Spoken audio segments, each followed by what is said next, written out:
एक जवान बेटी, उसकी एक घटना है। शुरुआत में माँ बाप के पालन पोषण में आज्ञा मान के बहुत ही उत्साह के साथ रहती थी। जैसे जवानी उम्र आई, दुनिया की अभिलाषा में आ गई, आंखों की अभिलाषा में आ गई, मनमानी जीना चाहती थी, इसलिए वो परमेश्वर से बिल्कुल दूर हो गई। मनमानी जीने के चलते वो पाप में गिरी। उसके चलते एक रोग आ गया था।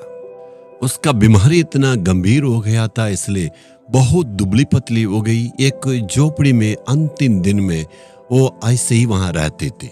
उस शहर में डीएल आसबान ऐसे एक प्रभु का दास ने एक शुभ संदेश को सभा को चलाया।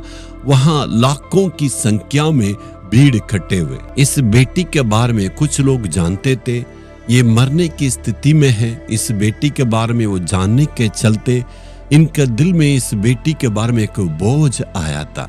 इसलिए वो लोग कहने लगे, इस बेटी से तुम्हारी ये दयनीय अवस्था को प्रभु बदलना चाहते। शायद उस सभा में आने के चलते तुम्हारी ये जिंदगी, बीमारी, सब कुछ प्रभु बदल सकता है, इसलिए तुम भी इस सभा में चलो। और वे सारे लोग कहने लगे, यीशु मसीह आज भी जीवित है। यीशु मसीह तुम्हारे सारे पापों को क्षमा कर सकता है और तुम्हारे सारे रोगों को चंगा कर सकता।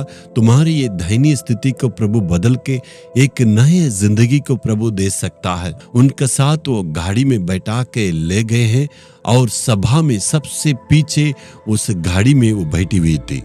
उस प्रचारक ने यीशु मसीह की कुर्बान के बारे में, क्षमा के बारे में प्रचार किया। इस बेटी भी अपने पापों को मान के वो प्रार्थना करने लगी, यीशु मैंने पाप किया है, तू मुझे क्षमा करना है। जैसे वो प्रार्थना की, परमेश्वर का सामर्थ ने उसे छुआ और प्रभु को स्तुति करने लगी, इधर उधर टहलने लगी और अपने जिंदगी को प्रभु का अर्पण करके परिवर्तन के लिए पूरे सौंप दी थी। परमेश्वर ने उनका जीवन में अद्भुत और चमत्कार किया।